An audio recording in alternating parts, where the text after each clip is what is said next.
Ladies and gentlemen, welcome back to another episode of StarCrafting.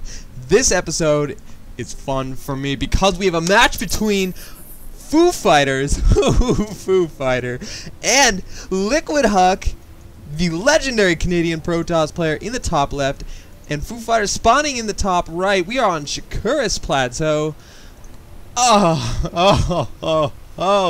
Right now I am struggling with my TVP, my PVT. I play Protoss. I'm having trouble against Terran. I was so excited to see this replay. If you are a Protoss having trouble with Terran, this is the guy to watch, man. LiquidHuk, he's freaking awesome. Now if you are a Terran player and you have trouble playing against Protoss, I've never heard of this player, so I don't know, but this is rated 10 out of 10 on Go2Gamers, so whoever OoFooFighter is, man, he is going to put up a fight. I have not watched this replay, so I don't know what's going to happen, but I'm really excited to see what's going down. Now, you're going to notice he's not opting to wall, the Terran player isn't. First of all, that does a few things. It does, one, less travel time to your building site, so that supply depot finishes a hell of a lot faster.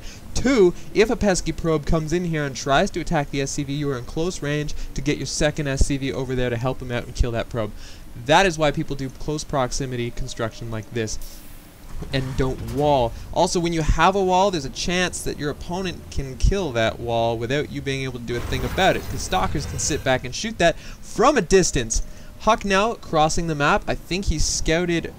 I'm not sure when that probe left. A lot of people like to scout after the pylon. Sometimes pros scout a little bit later because a 10 scout or a 9 scout doesn't get to see much, simply because there isn't much to see. A supply depot and a barracks, as you can see here. So, right away, queuing up that Marine. There's going to be a little probe fight, and see how fast the SCV got there. All good and dandy. Huk's got his standard 1 racks. Gas, he's going to throw down his cyber. That cyber seems like it was a little bit late, because that gateway's been done for a little while now. And a second pylon. Going for the second gas, which is interesting to see. I'm very curious to see what Huk's opener will be. I know he likes to do some really aggressive openers. Huk is great at keeping that probe alive, and as I say that, that probe experiences something awful, something it never was meant to see. And a couple of Marines going to wander down the ramp here. I don't know if that's a good choice for those Marines. I mean, unless a bunker goes down here, stalkers are gonna put lasers through their chests. I'm just saying. So we are seeing Huk he's chronoing out units. Like I said, aggressive play from Huk, and he's not going to go for that first stalker. Or first zealot, sorry. A lot of players like to get that zealot out first for tanking. And I mean, it's something to do with your money while you're waiting for your cyber core to finish. But in Huk's case, that was a second gas and an extra pylon. Extra probes, I guess. Sorry, extra probes. So we are going to see 1 gate pressure. Very good chance that it will turn into a 1 gate expand. Huk does like to use his pressure to do things like that. The timing here is going to be a little shaky. That stalker's going to cross the map, and it's going to run into 3 Marines and a bunker. So just there at the wrong time. Too bad for Huk. And there goes the expo. So at least what he's seen is that there are no marauders yet. There's a bunker and there's a fast expand. He doesn't know what kind of tech labs are on this. That's why I never understood why people do the 3 supply depot thing, because I mean, this does the job just as well. A bunker at the front door. Problem with a bunker at the front door, if let's say Huk had a lot of stalkers here, he could simply walk by, and then those Marines have no chance of dealing with them once the stalkers get up in their face. So we are going to see reactor and tech lab go down. We are simply on 2 racks, double gas. I'm not really sure what that means for at this point in the game. They could go in any direction right now, although keep in mind there are no factories, so that could be for Marine Marauder play. And over on Huk's side of the field, we have lots and lots of sentry, which I really think this build is cool, man. He's saving his minerals so that he can really pump out economy. He's getting that robo, which is going to get him, like, it really opens up a lot of options. As a Protoss player, I used to just try to spam, like, you know, DPS units. You want those Immortals, you want those Colossus.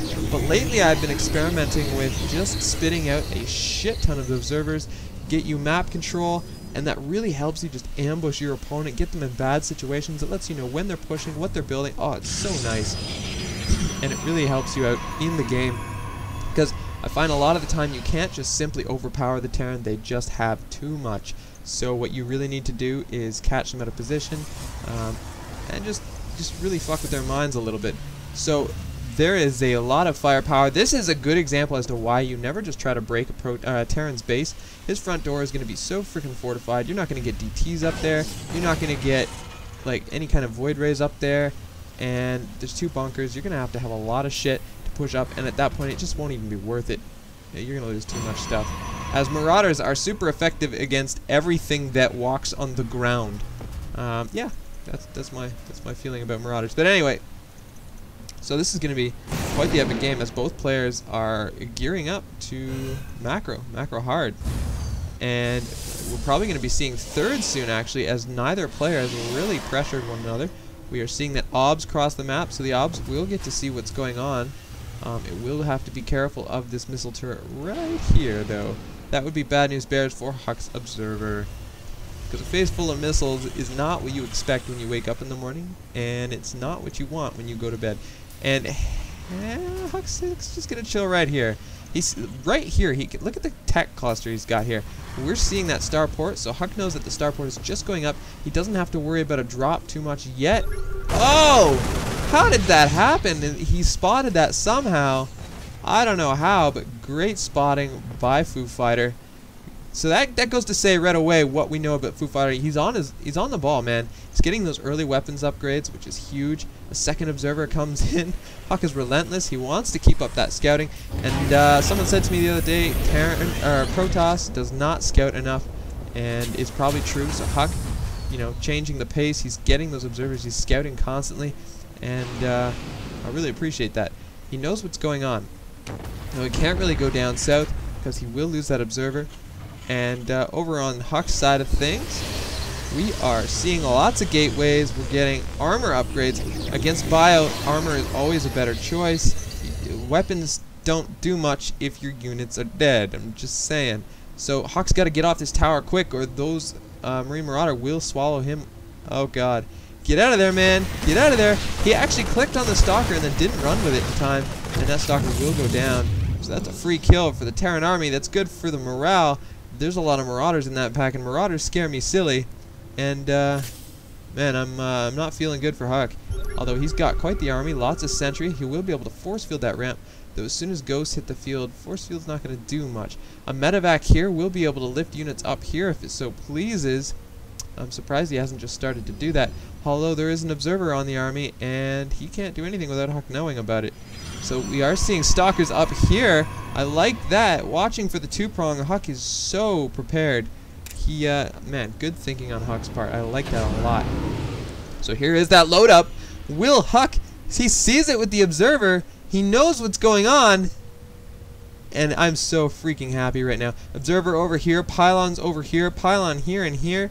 Huk is all over the map. He's aware of this drop. He's going to get his stalkers in position. I want him to back those stalkers up so he can actually ambush those medevacs, get them away. So the medevacs actually saw the stalkers there. It would have been nice to get some free kills there, but Huk actually revealed his stalkers. So that's how I would do that a little bit differently. Huk shouldn't have showed off those stalkers. He should have baited those medevacs into flying over the high ground. That would have been fan-freaking-tastic. Now he's chasing the army because most of his army is alone. There are sentry there, and if he doesn't get those out of there, he will lose every single Marine and Marauder to this push. But he's now meeting up with the rest of his army, and both players just, nosing around. They have to pull back. I'm going to take a drink.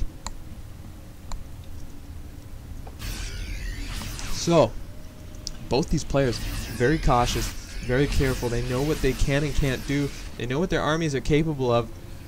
And I'm always impressed by the way Huk splits up his army into different unit comps across the map, and each group plays a purpose. The mobility of the stalkers, they're kind of like scouts. They go up ahead, they're mobile, they can see what's up, and they can run home real quick if they need to.